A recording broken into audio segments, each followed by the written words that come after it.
Good afternoon and happy Earth Day. My name is Fiona Wilson, and I have the honor of serving as the Deputy Chief Sustainability Officer here at the University of New Hampshire and as Director of our Sustainability Institute. We're delighted that you can join us today, albeit virtually, to the state's flagship public university and a national leader in sustainability in higher education.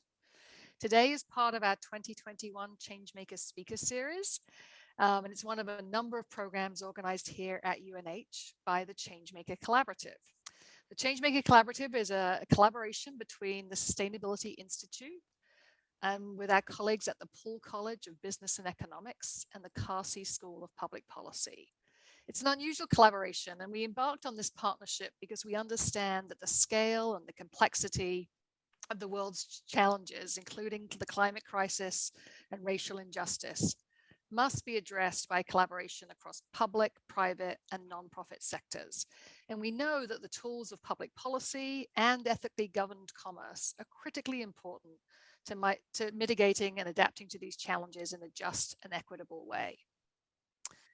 We're absolutely delighted to partner with the Responsible Governance and Sustainable Citizenship Project here at UNH's College of Liberal Arts, as well as the New Hampshire Businesses for Social Responsibility. Thank you to these ongoing partners for your important collaboration. I'd also like to thank our friends and faculty colleagues, UNH professors Jennifer Armstrong and Betty Woodman, for your partnership to integrate this event into your courses. And I want to extend a special welcome to your students. And lastly, I want to welcome the students, the amazing honors students in my own class, Business for People, Planet and Profit.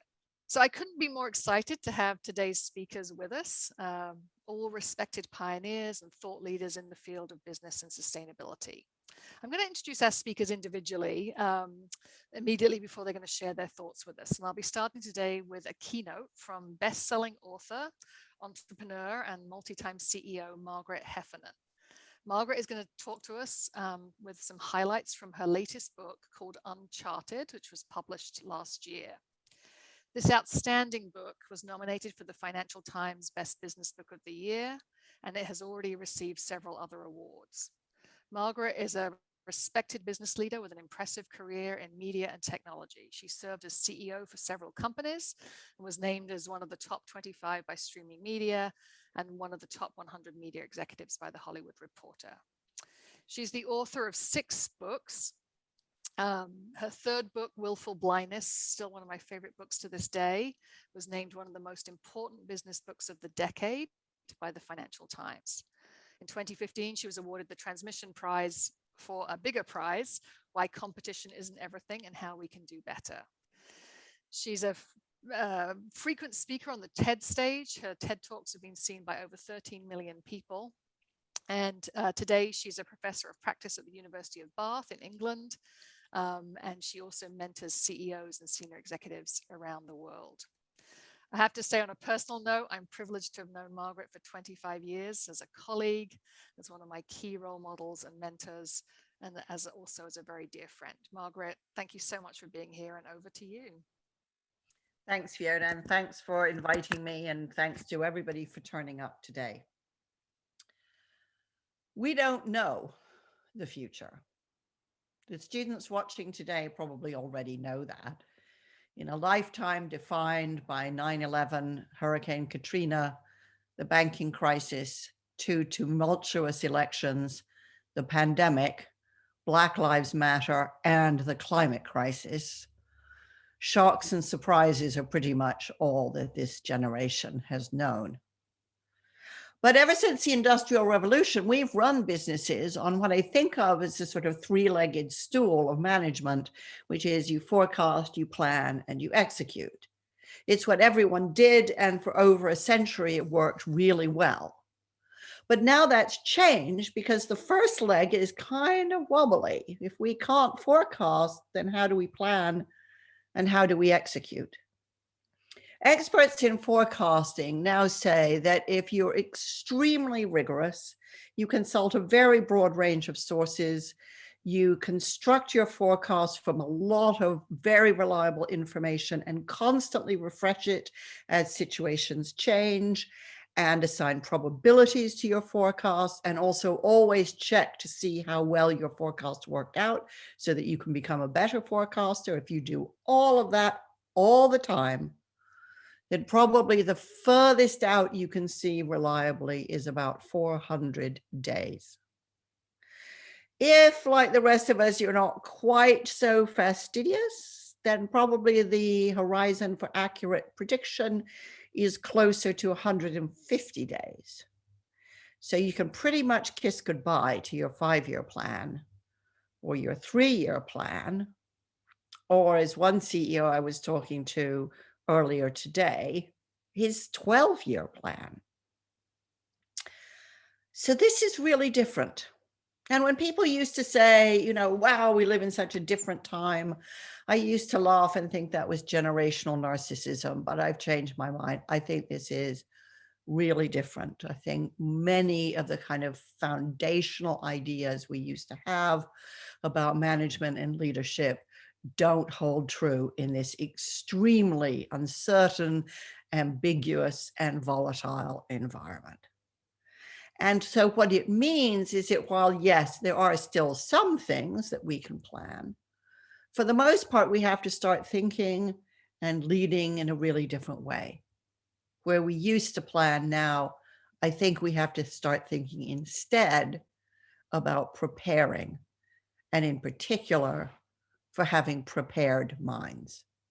And what I want to talk about today, and to kick off the conversation for the rest of the session, is some of the ways I think we can approach the future in a way that, you know, it's constructive, it's productive, it doesn't leave us just kind of floundering, not sure where to start. I think it gives us some structure, but it isn't structure the way that we used to know it.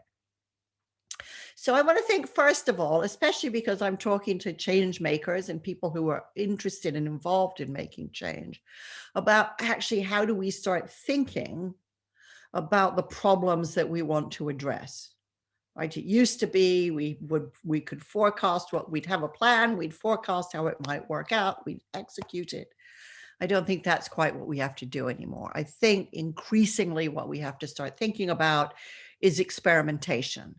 And I'll just tell one story, partly because it's my favorite story, but also because I think it's a story that really deserves to be known better, about what I mean when I talk about experimentation. So in this particular instance, I was meeting with a young woman named Rebecca Hosking. Rebecca worked for many years as a camera woman for the BBC's Natural History Unit. She made a lot of films with David Attenborough, some of which you may have seen. She traveled the world. She was one of the very first camera women to work for the Natural History Unit. And she loved being all over the world and seeing the natural world up close and personal. But as time went on, she became increasingly distressed, increasingly anxious about the environmental degradation she was seeing.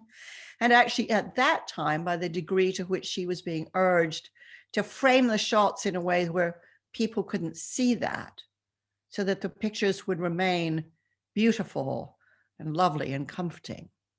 And she got so frustrated that she decided she would make a very different kind of natural history film. And she persuaded the program editor to let her do this. And while ostensibly it was all about, you know, beautiful people in Hawaii, in reality, what she planned and what she shot was a film in which plastic garbage featured everywhere, so that people could see really what their consumption was doing to the world's oceans. And she put huge amounts of time, energy, and passion into making the film, and hugely looked forward to it going out, thinking, now that people can see, this is the moment everything will change. And the film went out, and when it was over, you know, people got up, they made themselves a cup of tea or made themselves a drink, and life went on, and nothing changed. And she was, as you can imagine, really heartbroken and severely disillusioned. What was the point of making all those films if actually people didn't really care about the truth? And she went back to a tiny village where she'd grown up in Devon, which is in the south of England. And she couldn't figure out what to do. You know, she made an experiment, which was the film, a very different kind of natural history film, but it hadn't delivered. And now she didn't know what her options were. And in her kind of depressed, disappointed state, she started thinking about just the village where she lived and where people were using plastic there. And well, if she couldn't change the world on a global scale, maybe she would just have to resign herself to just trying to change this one tiny village. And so she knew lots of people who knew her and liked her and trusted her. And she started talking about, couldn't we just at least get rid of plastic shopping bags in our town? And she talked to shopkeepers who said, yeah, if there's a viable alternative, we'll definitely go for it. And she got all the small shopkeepers to agree that they would do this. And then she got the big retailers to agree that they would provide cloth bags for everybody and sponsor those. So on a single day, she organized a whole kind of army of people in the middle of the night to go to every single house and put on every single doorknob the new cloth bag that everyone in the village would use the following morning. And she thought, you know, it's only a small thing, but it's something. It's something. And she was wrong again. Because what happened is that the world's media turned up. Somebody had heard about this, and they started talking about this town that's given up plastic shopping bags. And people came from all over the place. CNN turned up, Chinese television turned up, French TV turned up, Israeli TV turned up. And over the months, these crews kept coming and coming. And one TV crew from China came and brought her a cloth shopping bag, and it said that their province supported her tiny village.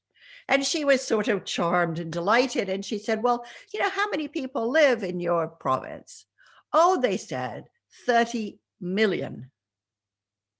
And this was the moment in 2007 when the world started to abandon single-use plastic shopping bags. And China banned them almost instantly. Ireland put a tax in them.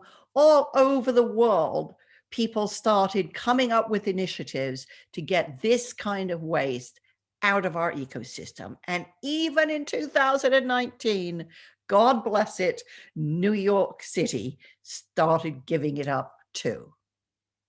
Now, what I love about this story is I think it illustrates the degree to which we try stuff, and some of it really seems inevitably successful, and it isn't. And we try other stuff, which looks like it's not going to make much of a difference, and it turns out to be huge. This is in the nature of experiments. And it's why it's so important that we do experiments, because actually we can't know until we try. And there are so many things in life and so many problems in life that actually we can't solve until we try things. We simply cannot think our way to the solution. And there are a whole bunch of experiments I know, going on in Maine, right near where Fiona lives, to do with agriculture and whether or not soil might be used to reduce CO2 emissions. There's all sorts of super intelligent thinking behind it. Will it work? How well will it work? Will it be as effective as everybody hopes? More effective? Less effective? Who knows? But you can't know until you try. And so I think, although it seems like a kind of flaky theory of change, I think it's a really fundamental concept that you actually have to try stuff as well informed as you can be. And there's no guarantee. There's no guarantee of success or failure. The only guarantee there is in this world of huge uncertainty is that if you do nothing, nothing will change. So having a good head for designing experiments is a fantastic skill to develop. And going around the world, or going through your reading and going through your research and your studies, and actually kind of collecting experiments and thinking about Why were they such good experiments? Why did they produce so much learning? Is a fantastic habit to develop. I think in this environment too, I think scenario planning is making a very big comeback.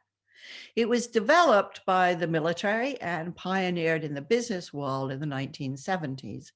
And it's fundamentally about collecting a lot of hard data, but also crucially, soft data, social attitudes, beliefs, values, behaviors, and collecting all of these and sharing them with all the people who've collected them, bringing together a deeply diverse cross-section of people to craft plausible stories about what the future might be.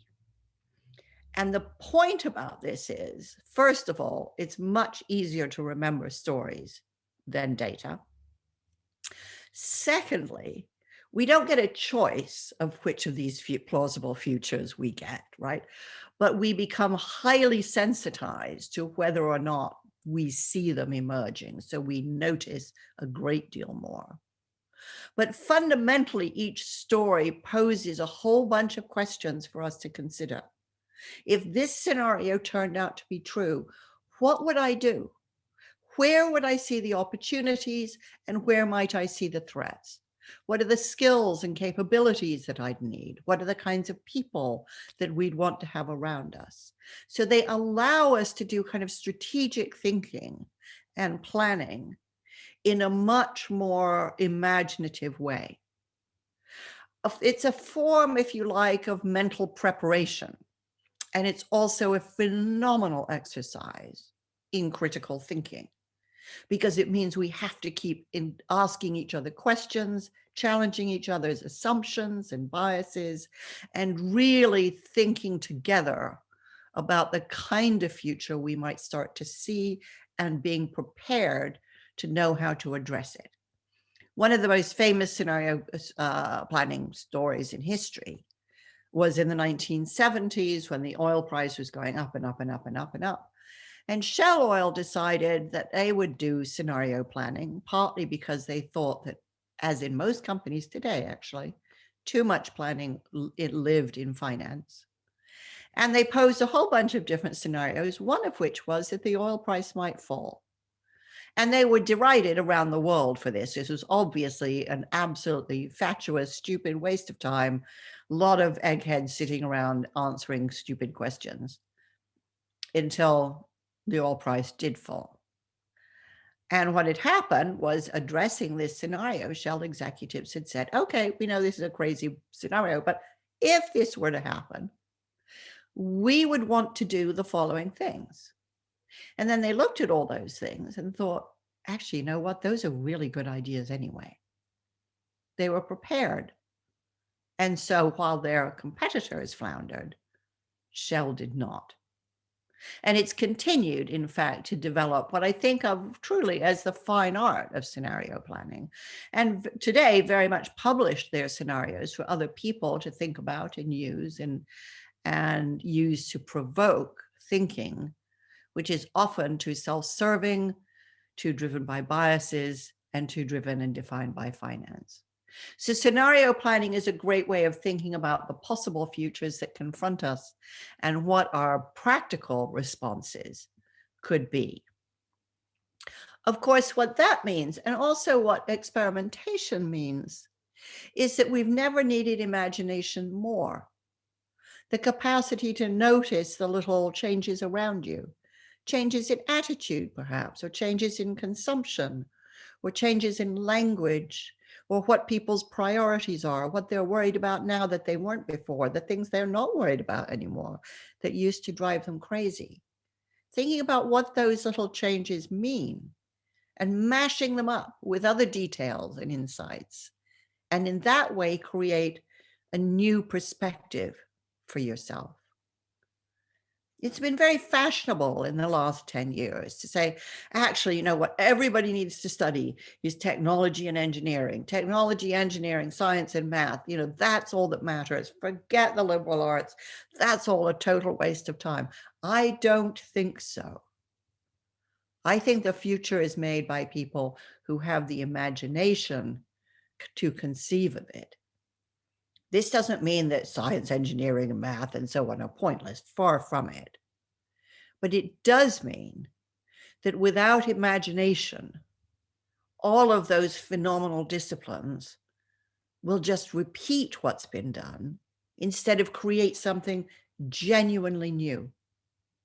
And I also think that if we're really going to use all of the sense-making skills that our human minds have endowed us with, we're going to need to get very much better at listening to each other, at challenging each other, questioning each other, and driving each other to better and better and better experiments, better scenarios, better possibilities.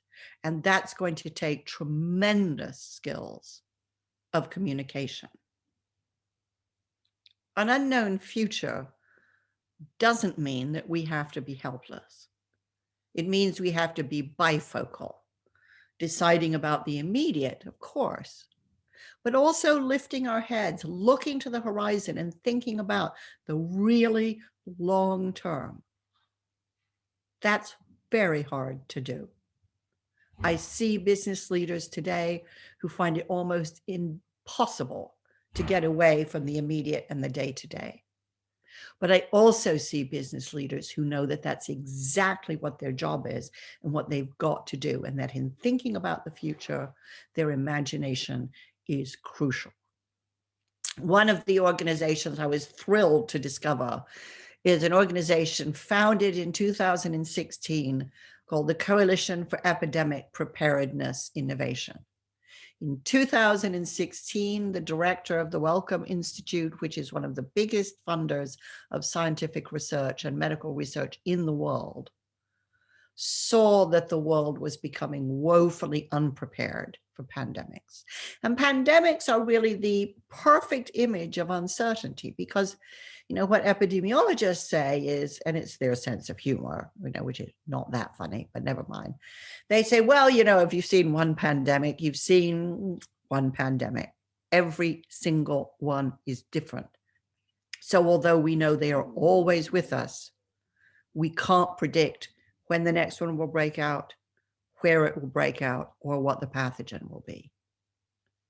So the director of the Wellcome thought, okay, if we can't plan, we can prepare. We can ask ourselves this question, and it's a great question. When a pandemic breaks out, what is it we will wish we had been doing today? And he set about answering that question and then following it up with action. This is why it's so crucial to imagine the future and then ask ourselves the question, if that's the future, what is it we need to be doing today? And of course, as Fiona said, there is no greater area where this question is crucial than in confronting climate change.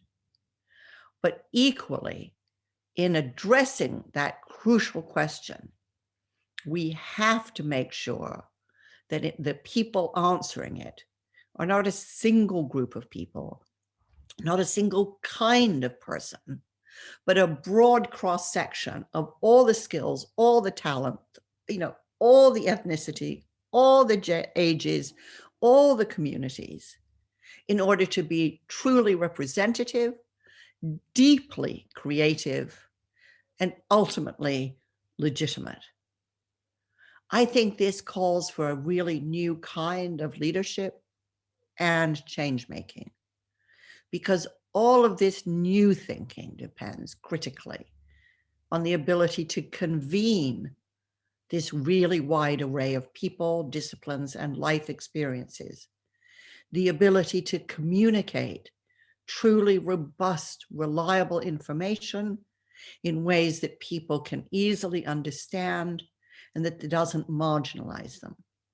People who are great at listening and who are generous, energetic collaborators, who are eager to see what they can do alone and eager to see the bigger impact that they can make when they work together. People who have well-stocked minds and are lifelong learners because there's always going to be something new to learn. And people who are fundamentally optimists.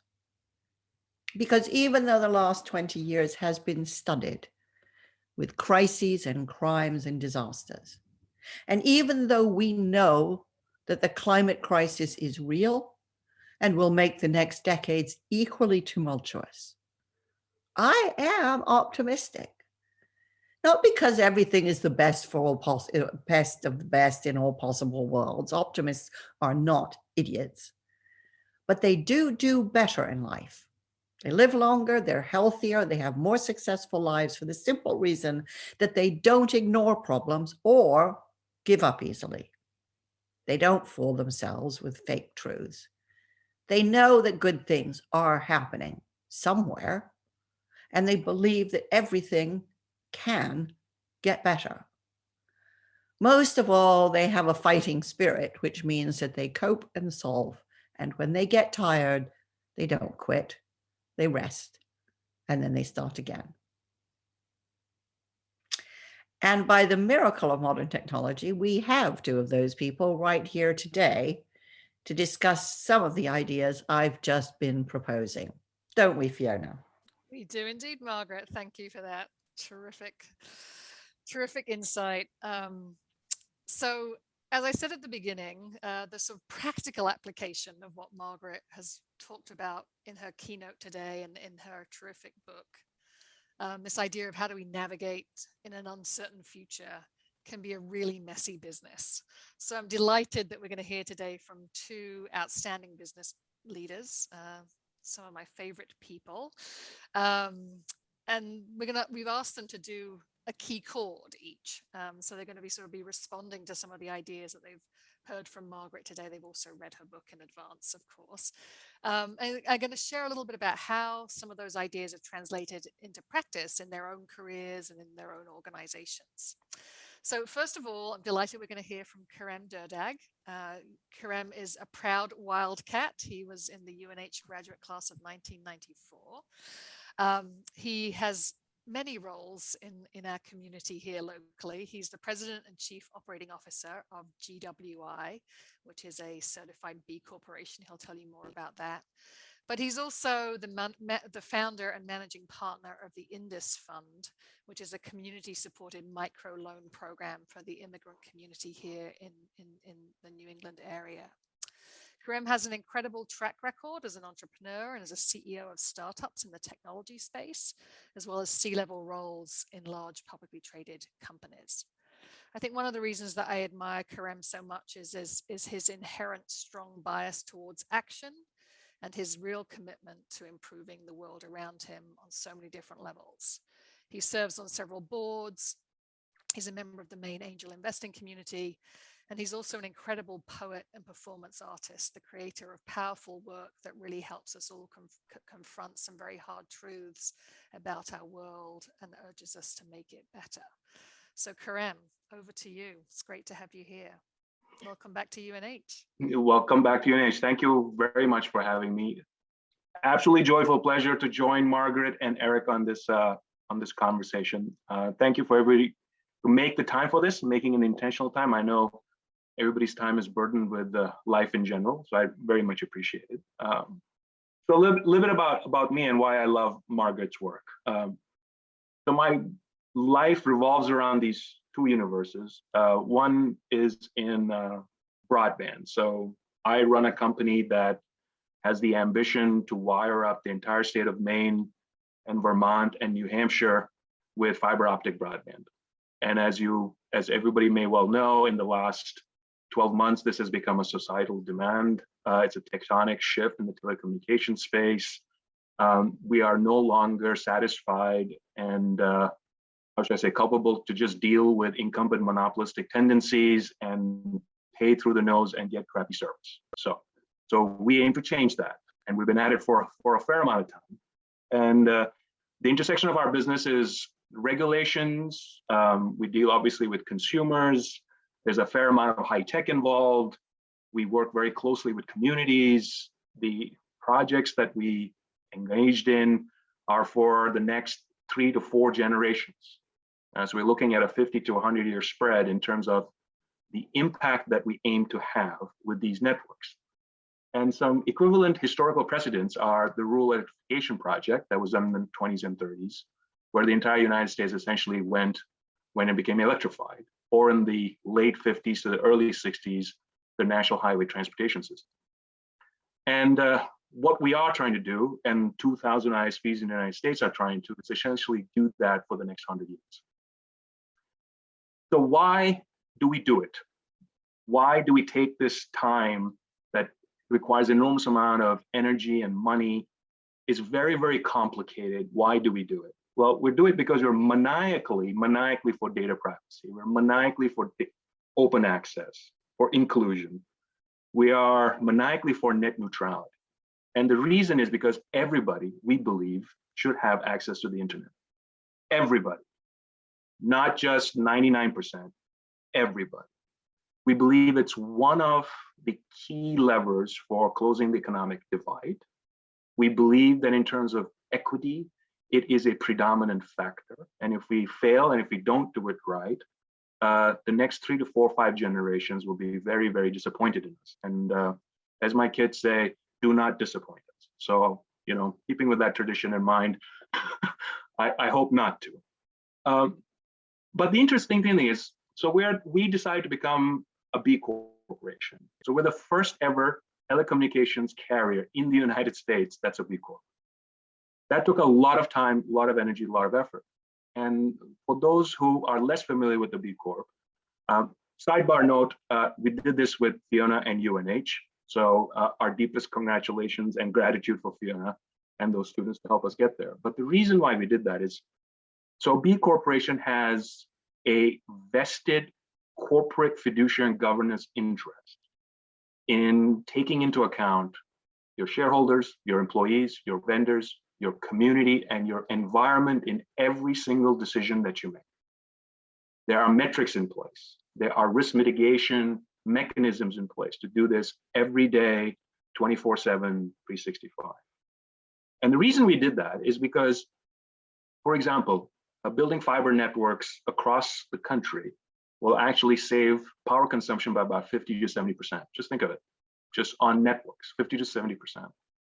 The fact that we can build these networks means that people have to drive less. They can access services, they can access things that are unimaginable at the current time, but will not be in about 30 to 40 years because of these networks. So for those of us that are used to getting our internet with a crappy connection, imagine 30, 40 years from now, our kids and our grandkids hopefully will be doing things holographically. That will not be possible if it's not for fiber networks. So think how that changes the economy, think how that changes society for the better.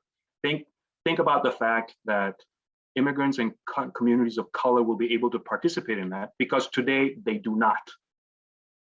Telecommunications has had a very, very, very spotty record of actually addressing the needs of those communities.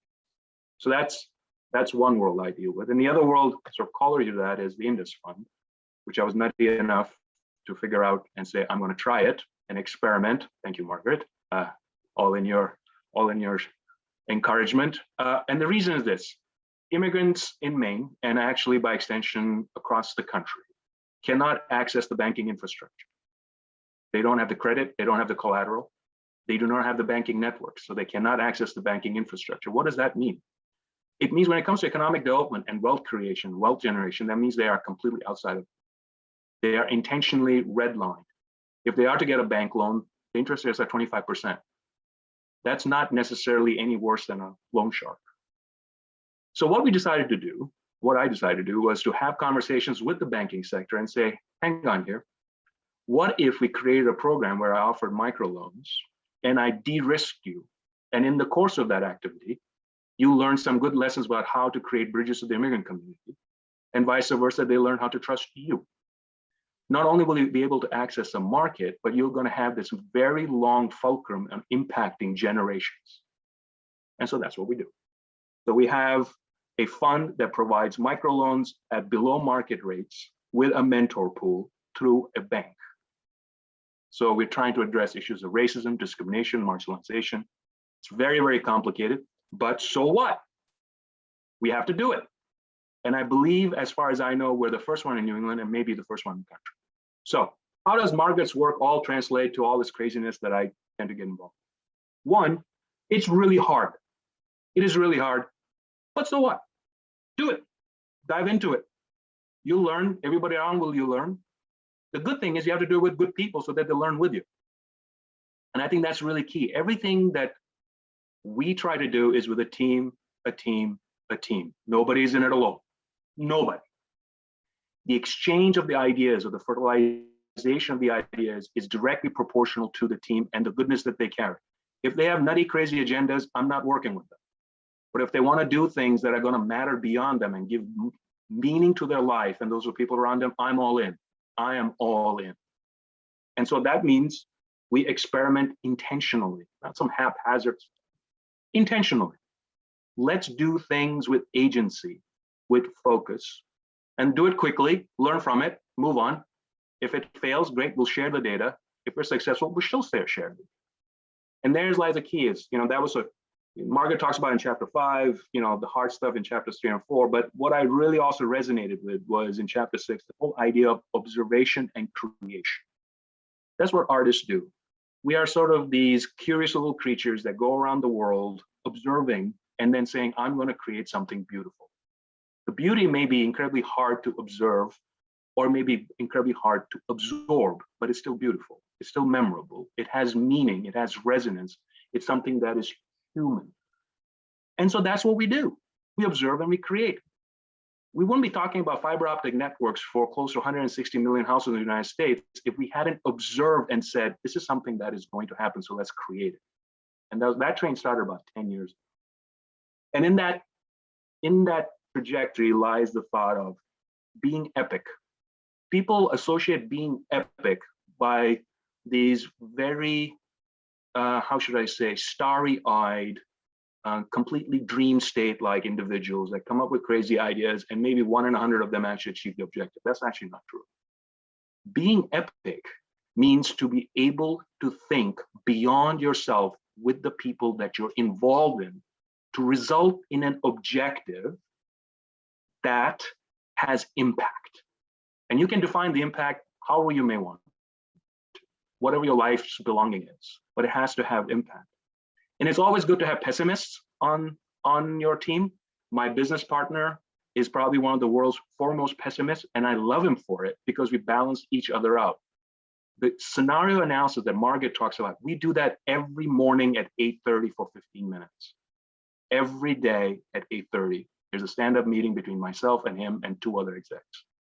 And we do the same on the industry front. What is going to go wrong? How is it going to go wrong? If it goes wrong, what do we do? How are we going to die? How are we going to come back and resurrect ourselves? We do that all the time. And I think having that sensitivity attunes us to the necessity of what we're trying to do. It makes us more alive. It gives us all our senses. It allows us to frankly be vulnerable enough to screw up and be okay and say we still trust each other. So all those things at least allow me to say, I'm going to get up every morning and it's just going on a long run. I'm going to go and I'm going to get where I'm going to get to and I'll be fine. We'll figure it out. And I think that taking that initiative, I think is enormously important because the world and our culture is very much tuned to not doing that because of our inherent biases and fear. So, long distance learners have this great saying, which is everybody's a runner as long as you put a pair of sneakers, which is very true. So just put the sneaker on and go on your journey. And so I'm very grateful that Margaret is able to collapse all these sort of disparate cosmos of thoughts into one book. And you guys are going to hear some great stories from Eric. But here's a group of people that find this commonality here. So think about it. A Pakistani Turkish guy who grew up in Karachi is here with Margaret and Eric and Fiona, 30 years on, talking about stuff on how to make the world a better place. I'm telling you, if that is possible, anything is possible. Well said, Karim. Well said. Thank you so much for that really powerful, thought-provoking key chord. And as you said, we're now going to hear also from Eric Myers. I've known Eric less long, but I've already decided he has to be a lifelong friend. He's part of this club of believers and optimists and change agents. Eric is the director of organics recycling at Waste Management, one of the world's largest waste companies. In this role, I would say he's been on a 10-year quest to really change waste management from the inside and to help lead waste management's development of current and next generation solutions for the organic portion of the world's waste stream. He has over 25 years of experience in the recycling and the organics industry, including in the startup space, and he continues to serve on multiple company boards. One of the experiences I suspect he will talk about is his experience as a first mover fellow with the Aspen Institute, a really amazing program that helps people in senior roles at major corporations like Eric really think about change from the inside. He holds a bachelor's degree in both forest engineering and wildlife management from the University of Maine, and it's just really a treat to have you with us today, Eric. Thanks for being with us. Well, thank you so much, Fiona, and just Margaret and Karim. I want to get up and go do just by listening to you both talk. So just great inspirational leaders, and I'm thrilled to be part of this esteemed group. I really appreciate the opportunity to participate in this discussion, and frankly, thankful to all the attendees who are part of developing solutions for the people and the planet. So I'll tell you a little bit about my story. I consider myself a lifelong environmentalist. Since I was a kid, I was drawn to the woods and spent a lot of time seeing things that I thought, boy, we can probably do this better and make some change. I worked for a small New England-based organics recycling company in the early 90s, led by really a visionary person that recognized that recycling organic waste that we all generate was going to be something important into the future. So I've been working in that space, as Fiona said, for about 25 years or so. But about 11 years ago, I got a call from a colleague, and they worked with waste management. And waste management, as folks may know, is the largest waste company in the US. They're also the largest residential recycler in the US. And waste management was already managing organic waste. So we're talking about food waste, yard waste, and those kind of materials. But they recognized their approach to managing those materials was ready to evolve. So after some internal review, the leadership decided that they were going to create a standalone group solely dedicated to recycling organics. I got this call from my colleague. I was living in New Hampshire at the time, and much to my surprise, after 6 months of dialogue and discussion, I found myself and my family moving from semi-rural New Hampshire to Houston, Texas. And I did that because I was convinced that waste management was really serious and they had a platform that we could really affect some change. So I moved down to Texas, and waste management had decided to hire a person who was very astute in the mergers and acquisition space, in a business leader, but didn't necessarily have experience in the organic space. So I was kind of the complement to that business leader. So we started our work, and we were charged with developing organics recycling service offerings. The leader I was working for at the time went to our leadership and said, all right, here's the 1-year plan, the 3-year plan, and the 5-year plan. Here's how we're going to grow this business. And so we set about, at his direction, trying to execute on those plans. So as Margaret noted in her comments and in her book, our leadership was no different than a lot of other leaders. They love the predictability of an aggressive and steady 5-year growth plan. So we're off and running. About a year of working on executing in that plan, it became pretty clear that there was much more complexity that factored into the efforts. And as you can expect, not unsurprisingly, we fell far short of the predicted outcomes. After some internal analysis, the leadership at WM decided to make a change and asked me to move into the leadership role for the group. So after some time getting oriented into my new role, and hiring some other experts in organics recycling, I was asked to meet with our entire leadership team. So you can imagine I'm sitting in a room with the CFO, the CEO, all the senior VPs who are staring at me, and their question was essentially, okay, you've had some time with this business, where are we headed? At the beginning of the meeting, we talked about our past efforts and why we didn't meet some of the expected outcomes. We talked about society recognizing the fact that the impact to the environment by disposing of organic materials rather than recycling them was challenging, and that there were many reasons to try and do something more valuable. But the pace and regulatory changes in societal behaviors was really difficult to predict. So after some discussion with the team, the CEO said, you know, this is really helpful information, but I have a question for you. What's the growth plan? What's the value? Where are we going to be in the next 1, 3, and 5 years? Knowing it was difficult, you know, and we had these challenges in the past. So I expected that question. Fiona mentioned that I had done some work with the Aspen Institute.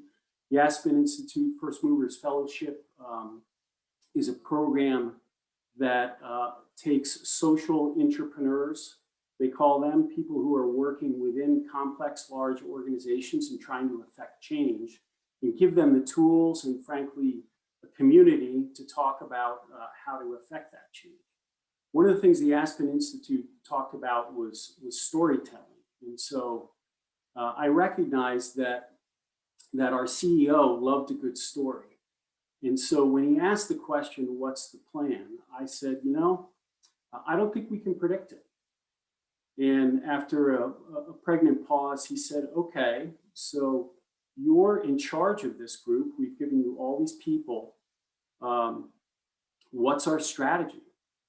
And with a combination of fear and courage, I said, well, I think the right strategy is the coyote strategy.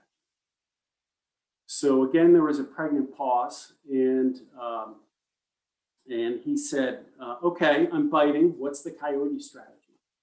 So I went on to explain, in addition to my engineering degree, I also have a wildlife management degree.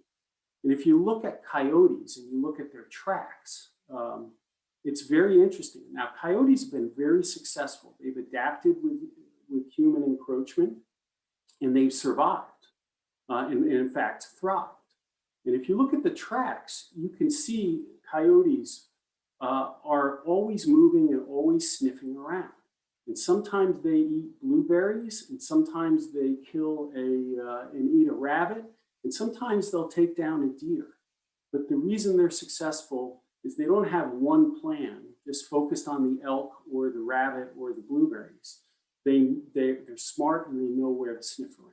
And what we've done is assemble a team of experts that know where to sniff. And that one conversation, with some discussion about the ability to fail and recognizing that we were going to need to try things and experiment, probably bought our team 3 years. And in that time, you bet we did a lot of sniffing around. And we now, I'm proud to say, our team has helped waste management grow. When I joined the organization, we recycled about 1 million tons of organics, food waste, yard waste, and other materials. We're just about to report our new numbers, which, hot off the press, are about 3.5 million tons last year. And so now there's some belief that the sniffing around is a good plan. It just fits perfectly with the theme that Margaret talks about in her book. smart people willing to experiment, make some mistakes, and learn from them and adjust. So one other thing I would mention, one of the technologies that we developed is a technology where we take food waste and we convert it into energy. And you can't imagine what we conceived of originally as an approach and where we are now. It's kind of the difference between you know, the old string phones with a can on the end for those of us who've been around a while that we used to play with, and an iPhone 12 or whatever's out there now. So a lot of experimentation, a lot of learning, and a lot of sniffing around. So that's a little bit about my story, and really, again, thrilled to be here and part of this discussion. Great. Thank you so much, Eric, for sharing that perspective. Really, really interesting. So I wanted to encourage people in the audience to start putting questions for our incredible speakers in the Q&A function, and we'll get to that momentarily. But I want to just pick up on a couple of things that you've all talked about and just have a dialogue amongst the three of you, because I know that's going to be a really fun conversation. I think, you know, some of the common themes that I've heard across all of your conversations today is that sense of passion for the work you do, the passion for change, positive change, courage, truth-telling, an immense ability to tolerate ambiguity. Can you share a little bit with the audience about why you think those things are so important, and how you do it, right? I mean, what advice do you have, particularly for perhaps students listening? How do you develop those skills and that sort of aptitude? I'll kick off if you like, because it also taps into one of the questions I've seen about kind of how do you get started if you want to make change.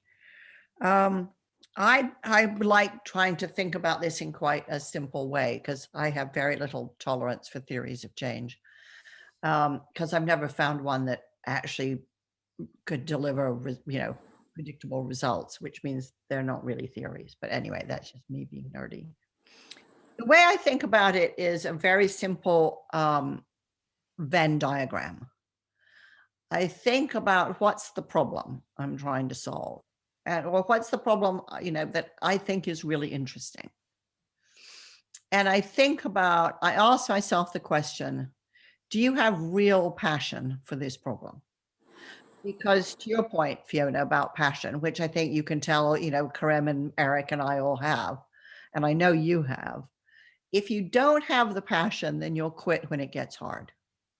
You need the passion to keep you going when it gets hard, because it will get hard. And there will be times where you can't see the wood for the trees. You don't know what you're doing. You don't know why you started this. So you've got to have the passion to keep you going. And then I think about, okay, where is their need? So if I'm passionate about something, you know, do other people feel that there's a real need? Is this a problem that really matters? Because if it's not, maybe I should save my precious time. And I think everybody's time is precious, right? Because we can never replace it, for something that does matter. So where is their need? Where is their passion? And then I ask a question, what resources do I have to bring to this? And, you know, by resources, it may be any number of things. It may be very specific technical skills, you know, which Eric clearly brings to waste management, right? So he brings, you know, a long time of understanding technically what some of the issues are, what some of the legislative issues are, and so on. Other people might have, well, I have people I could bring to this. I know lots of other people who care about it and have knowledge. I might have networks of people who could help us. I might have tools or products or intellectual property or buildings or any number of things, but I have assets to bring to it. And where those three circles of the Venn diagram intersect, so the need, the passion, and the resources, that's what I focus on. Because if I don't actually have anything to bring to the problem, I mean, I can see it's a problem, but I don't have any particular expertise. I don't know anybody who could help. I don't have any particular kind of talents that relate to it. I can see it's a problem, but if I don't have anything to bring to it, then I'm just in the way of somebody who does. So I should leave that problem to somebody else. And as I say, if it's not a real problem, then I should save my resources and time for something else. And if I don't have passion, I'm not going to stay the course. So for me, that's what's really important. And I think if you're at the beginning of your career, the resources will definitely be people some of whom may be, people that you're at school with right now. And it may be that, you have very specific technical skills, which you're studying right now. But I think you have to think about those three things. I think you also have to think about, what are your real strengths? What are you really good at? And I think you also have to think about your social capital. Who are the people who trust you? Because those people will be helpful. And do you have a lot of generosity? Now, I was so struck listening to Karem and Eric. These are two very generous people. They're mindful of each other. They're generous to each other. They're generous in the way that they talk about people. And that generosity, I can imagine, draws in other people. These character assets really matter too. Graham, Eric, I- do you want to add? I would be brave enough to add, I had some really good mentors. One of my greatest mentors was this guy who actually hitchhiked through Brazil barefoot with just a guitar. I know it sounds nuts, but that's what he did. And I think it's really important for all of us to find the mentors that we care about and they care about us, because the teacher becomes a student at the end and the student becomes a teacher. And there's continuity and sustainability in our social contract by doing that. The other thing I would add is, two of my very favorite movies, well, three, are Interstellar, The English Patient, and La La Land. And I would urge everybody to watch that. You can get it on streaming. I just watch it.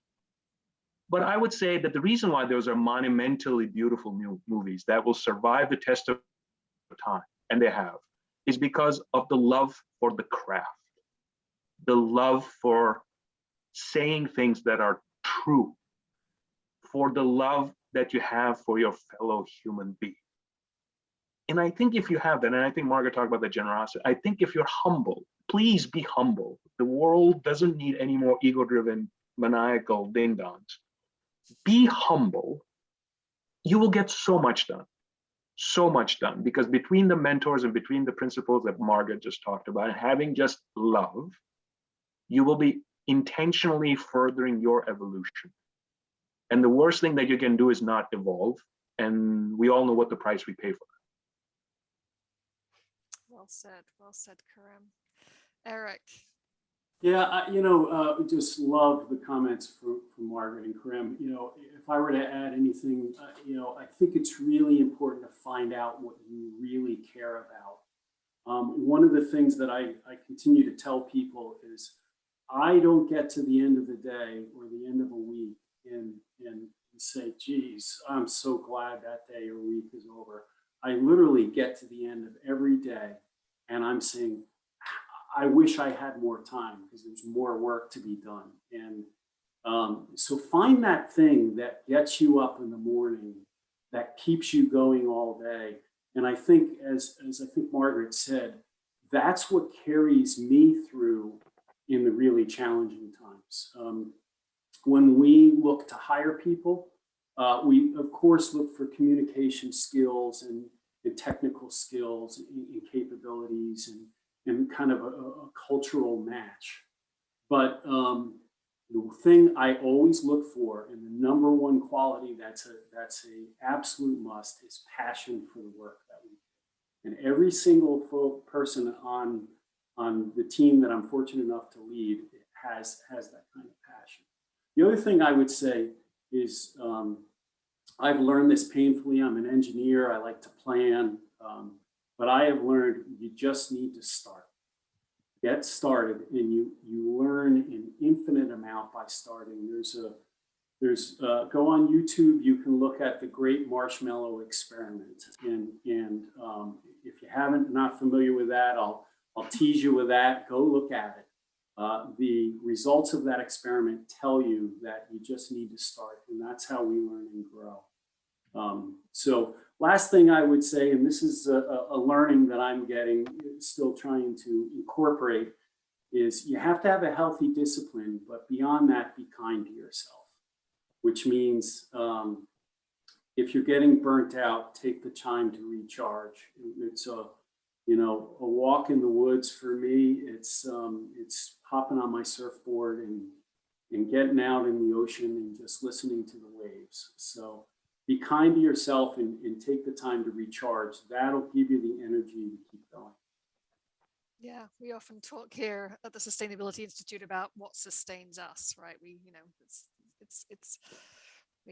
People often struggle with what is sustainability, and my friend and colleague and mentor, Dr. Tom Kelly, always says, let's flip it around. Let's ask the question: what sustains us as a human community? What sustains us as individuals? And I think that is an inherent part of this work, right? We have to sustain ourselves in a way that we can keep doing the work for the long run.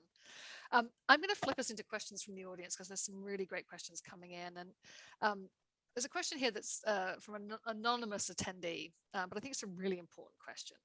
It says, what would be your advice for young change makers who may feel discouraged that they are not being respected or validated for their ideas based on their age? It's a great question, and I understand their frustration because, one of the things about the future is nobody's an expert in it.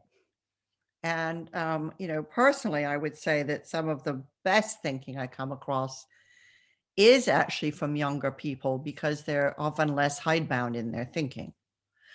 But I think what older generations often find frustrating is sometimes lack of pragmatism. And, in the end, if you want to do something real, a certain degree of pragmatism, and let's say the terrible C word, compromise, does kind of become important. So I think there are a couple of things. First of all, and I think, Eric mentioned this, try to think about how you can articulate your idea or your thinking through a story. It really helps. Secondly, and this may sound a bit crazy, train yourself to be the world's greatest listener. If you listen very deeply to each other, always asking yourself the question, what are the values this person has? The things they like, the things they talk about, the things that enrage them, the things that delight them. What am I learning about this person, and how do I meet them where they are? I can't turn them into the person I want them to be. I have to meet them where they are. So how do I deeply understand them so I can go and tell my story in a way that they're most likely to hear it? But the other thing is, find people around you of your own generation or not, doesn't matter, who do get it, and start figuring out, okay, how do we make this accessible within the group that we're in or the company that we're in? Because, the truth is, it's very, very hard to do things alone. And you have infinitely more creativity and also moral authority when you're talking about we than when you're talking about me. So, and the other thing I'd say is don't give up. There are quite a lot of us out here who, A, love young people and love working with young people, and B, and I'm only speaking for myself here, we owe you quite a lot, right? My generation got the best the world has to offer, and we've left a hell of a mess behind. And to the degree that I can help the younger generation, I feel not just that I ought to, but that I really want to. So, find the people who get that we need each other now. Eric, anything to add to Margaret's answer for that question? I would say seek context, which is another C word. I think context is really important. So to be able to listen and trying to understand what is the context of your observation and the observation that you feel that your colleagues around you are offering. And within that context, you'll be able then to do critical thinking, because then you'll be able to bring apart pieces of what you feel are marginalization, bring it back together and say, is that really true? And what are the underpinnings of that? Because then it empowers you to forward lean and confront. And then once you confront, you can then create. And I just realized I just used an incredible collection of C words here, which is great. But Margaret, I think in next book, you just gotta do that. But I would say that. I mean, I remember when I was younger, sure. You're always sort of, with an arm's length. But I do remember if you stick at it and you align yourself with those people that see the value in you, then good things tend to happen. Vis-a-vis also, if it's not happening under any circumstances, leave. Your life is way too valuable to be able then to spin the cycles on. Leave, create, don't be afraid. Yes, some great nuggets there. I have a confession. I am a terrible listener. And I have learned that it's because excitement and energy and probably a little bit of ADHD. And so I have a list I make every day of what I'm trying to achieve for that day. And right at the top, the first word is listen. And I've learned some techniques to try and manage that by writing things down if ideas come up so that I'm not interrupting. It's not interrupting because I'm so excited about what the conversation is. But I think listening is critical. Being persistent is critical. And I think, again, just keep going. And you'll learn and you'll adapt, and that respect will come. Sometimes, we don't always see it for what it is. There's a reason why the mouse was developed by another company. That, I think it was IBM developed the computer mouse that we all use to this day, and it floundered. And it wasn't because it wasn't a great product. It was because that people didn't recognize that. And it took, other companies to say there's something there with this. Let's grab a hold of it. So I would say just keep going. And if you, I completely agree with Karim's comment, and I think it's a really good one. If you're heading east looking for a sunset, recognize it. If you're heading kind of northeast, take the cues, look where the sunset is, or northwest, look where the sunset is, and redirect yourself. And I think over time that respect will come. Yeah. Another question from Tyler DiStefano, and he's asking about how might people practice and exercise their creativity on a regular basis? Which academic disciplines encourage this kind of thinking? So I can't help but sort of just reflect, Karim and Eric, you're both engineers, but you also, Eric, you are sort of inherently interdisciplinary. You have a wildlife management degree, and Karim, you have some liberal arts in your background. Margaret, you are a liberal arts person by training. I'd love just to sort of, especially because a lot of those students in the audience are in our first years here at UNH and are thinking about their time over the next 4 years. What advice would you have around how they can practice creativity, and also what kinds of academic disciplines encourage that kind of thinking? I would say, first of all, do the stuff you enjoy. Make sure you have some leisure time. Whether it's music, whether it's dance, whether it's theater, whether it's writing, whether it's fiction, nonfiction, movies, whatever it is. Don't just consume it, try to make it. And don't make it, in a desire to, become a professional necessarily, but just experience what it's like to make something where you don't really know what it's going to be, or start painting or drawing. It's really interesting, actually. In the pandemic, a lot of people have taken up painting in particular. I'm not quite sure why, but it definitely uses a different part of your brain. We understand that, and it's really good for you.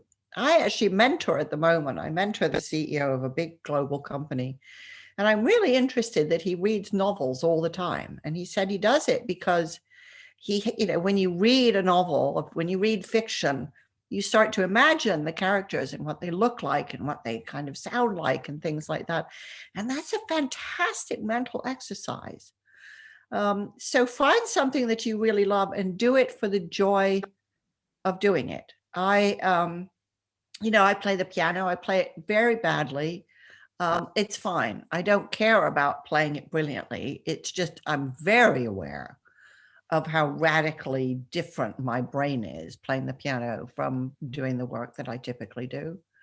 And I sing, I'm a classically trained singer, so I sing in a choir.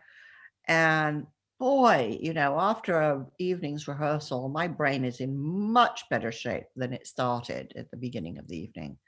So it doesn't matter the what, but it does matter, I think, that you do these things. And the other thing I would say is, and I say this to the executives I work with too, try to get in the habit of taking 10 minutes at the end of the day. And I think Eric talked about this a little bit, but I'm just thinking and writing down, what was today for you? What did it feel like? What did you learn? What did you not understand? I have a fantastic colleague here in the UK named Jonathan Gosling. Jonathan is a professor of leadership. And he said, the best leadership book ever written is the one that each individual writes for him or herself, which are things I learned, things I was mistaken about, observations. If you can develop that practice of reflection, you will write your own manual for life. Margaret, that resonates so much with me. I'll tell you a couple thoughts. When I first went to the First Movers Fellowship with the Aspen Institute, I was in a room with just some tremendous people, and frankly, pretty intimidated as the token garbage man among people from LinkedIn and Google and Facebook and all these super progressive companies. And we started out with the first, after quick introductions, they read a poem.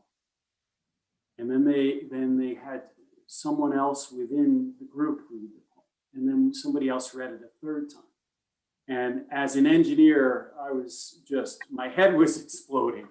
What is Waste Management going to think? I'm sitting in Aspen, Colorado, reading poetry.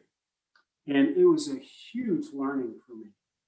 I'm now part of a group where we get a weekly poem and we read it. And that triggered the other side of my brain, as Margaret talked about. So, find something that's creative, that you enjoy, or maybe tests you, like poetry, and give it a shot and see what happens. The other thing I was just going to mention is I have a similar habit, Margaret, to what you talked about, but I do it every morning. I have a little journal and I just write down kind of how I'm feeling. And it allows you to step back from yourself. And if I'm feeling anxious about something going on at work or a relationship, I just kind of write that down. And it gives your brain the ability to stand back and look at it and kind of problem solve. A couple other things I found really great. I always write down 3 things I'm in control of that would make today great.